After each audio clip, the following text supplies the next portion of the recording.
एक छोटे से गांव में एक हरिया नाम का एक व्यक्ति रहता था।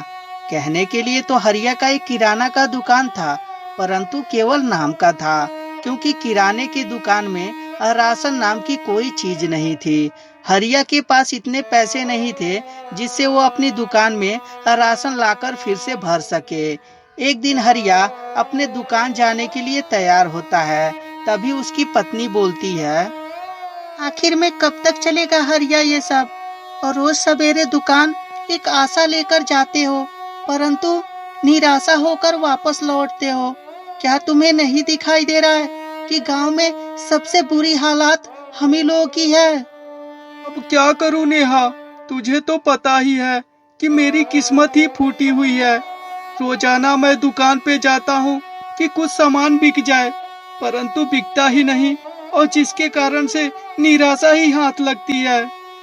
ओ जी, मैं तो कह रही हूँ कि दुकान उकान बंद कीजिए और कहीं बाहर जाइए कमाने के लिए। आखिर में इस गांव में रखा ही क्या है जो आप यहाँ पे हैं? नेहा, बात तो तुम ठीक कह रही हो, लेकिन क्या तुम भूल गई कि एक बीच में नदी भी पड़ती है और नदी को पार करना नामुमकिन है। जो नाव खेता था अब वो भी दिखाई नहीं देता है, तो मैं कैसे शहर जाऊंगा। और यह बोलकर हरिया अपने दुकान पर चला जाता है। दुकान पर जाने के बाद काफी समय तक इंतजार करता है, परंतु कोई भी ग्राहक उसके दुकान पे नहीं आता। हरिया आज बहुत ज्यादा चिंतित रहता है कि आज फिर से निराशा ही हाथ लगा, और घर भी मैं क्या लेके जाऊंगा? आखिर में मेरा परिवार आज क्या खाएगा? और इस बात को सोचकर निराशे के हाथ के साथ अपने घर आता है। तभी हरिया की पत्नी बोलती है, क्या हुआ जी? आज आपका चेहरा क्यों लटका हुआ है? अब क्या बताऊं नेहा, तुम्हें तो पता ही है कि दुकान में राशन नहीं है, और जो भी किराने की दुकान में आता है वो राशन के लिए ही आता है। मेरे पास पैसे भी नहीं है जिससे मैं अपने दुकान में राशन डाल सकूं। ओ जी, आप चिंता मत कीजिए, भगवान सब कुछ देखते हैं। देखिएगा, एक ना एक दिन हम लोग की भी नसीब बदलेगी और आपका दुकान फिर से चल पड़ेगा। अब बस भी करो नेहा, तुम ये बात पिछले 10 साल से कहते हुए आ रही हो। आखिर में 10 साल में कोई सुधार हुआ? कोई भी सुधार नहीं हुआ। और देखो, गांव वाले कहां से कहां आगे बढ़ गए, लेकिन हम उसी टूटी झोपड़ी में आज भी रह रहे हैं। और यह बोलकर हरिया बहुत ज्यादा निराश हो जाता है। अगले दिन हरिया अपने घर के बाहर एक चौतरे के पास आकर बैठ जाता है और सोचने लगता है, हे भगवान, तेरी कैसी लीला है। क्या तुझे नहीं दिखाई देता कि हम आधे पेट ही खाकर सो रहे हैं? आखिर में प्रभु, मैं मेहनत तो रोजाना करता हूँ, रोजाना टाइम से अपने दुकान भी जाता हूँ और टाइम से दुकान भी खोलता हूँ। जो सामान है वो तो बिकता ही नहीं, और लोग जो वो सामान मांगते हैं, जो सामान मेरे दुकान में ही नहीं रहता। हे प्रभु, ऐसा ही चलता रहा तो हम लोग भूखे मर जाएंगे। या तो प्रभु हमें जान से मार दीजिए, या तो भरपेट खाना का बंदोबस्त कर दीजिए। और यह सोचकर हरिया वहां से उठता है और उठकर जंगल की तरफ निकल पड़ता है। जैसे ही थोड़ी दूर चलता है तो हरिया का पैर भी अब जवाब दे देता है, क्योंकि ना तो उसे पैर से चला जा रहा था और ना ही इतनी कड़कदार धूप में उससे धूप बर्दाश्त हो रहा था। हरिया लेकिन फिर भी मन मारे सीधे जंगल में चलता ही जाता है, परंतु हरिया को भी यह नहीं पता था कि वो आखिर में जंगल में आया क्यों है। और तभी हरिया को सामने एक शेर दिखाई देता है। शेर को देखकर हरिया बिल्कुल भी नहीं डरता, और तभी शेर देखते ही देखते उसके पास आ जाता है। हरिया शेर को देखकर बोलता है, आजा शेर आजा, मेरा तो पेट इस दुनिया में नहीं भर पा रहा है, लेकिन तू मुझे खाकर अपना पेट भर ले। शेर जब इस बात को सुनता है तो सोच में पड़ जाता है कि आज तक तो इंसान मुझसे डरकर भागता था, परंतु ये कौन इंसान है जो मुझसे डर नहीं रहा बल्कि उल्टा मुझे दावत दे रहा है। और तभी शेर बोलता है, आज हमने पहला इंसान देखा जो मुझे दावत दे रहा है।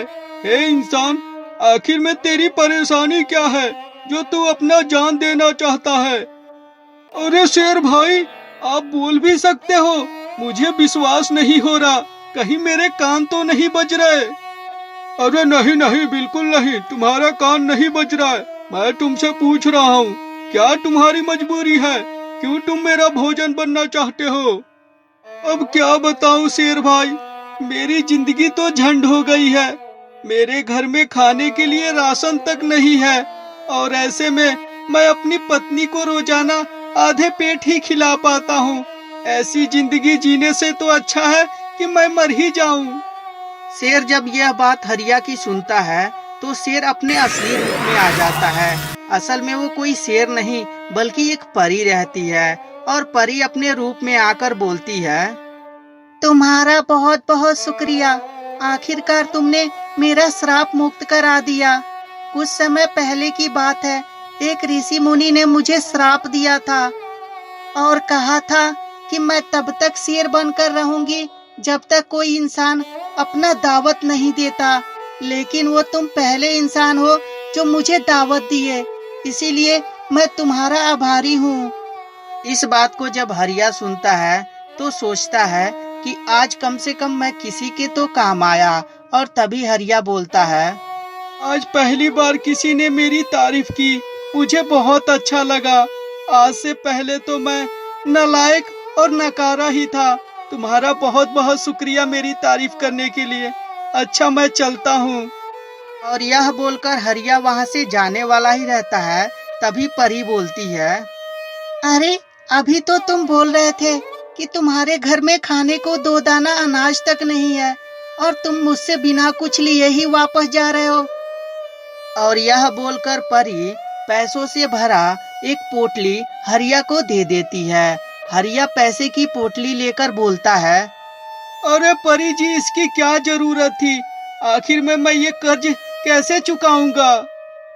हरिया, तुम सच में बहुत भोले हो। ये कर्ज नहीं बल्कि मुझे शराब से मुक्त करने का इनाम है। पैसे की पोतली पाकर हरिया बहुत ज्यादा खुश हो जाता है और अपने घर आता है। उसकी पत्नी पैसे की पोतली देखकर बोलती है, ओ जी, इतने सारे पैसे आपके पास कहाँ से आए? कहीं आपने कोई गलत काम तो नहीं किया है? अपनी पत्नी की बात सुनकर हरिया अपने पत्नी से सारी बात बताता है। तभी उसकी पत्नी बोलती है, मैं कहती थी ना कि एक ना एक दिन ऐसा आएगा जब हम भी भरपेट खाना खा पाएंगे। और इस तरह हरिया की जिंदगी अब सुखदायक बीतने लगी थी। तो दोस्तों, ये छोटी सी कहानी आपको कैसी लगी हमें कमेंट करके जरूर बताएं। अगर जो कहानी अच्छी लगी हो तो कृपया लाइक कर दें और हमारे चैनल को सब्सक्राइब करके घंटी भी दबा दें। और हाँ दोस्तों, अपने दोस्तों के साथ शेयर करना ना भूलें। धन्यवाद दोस्तों।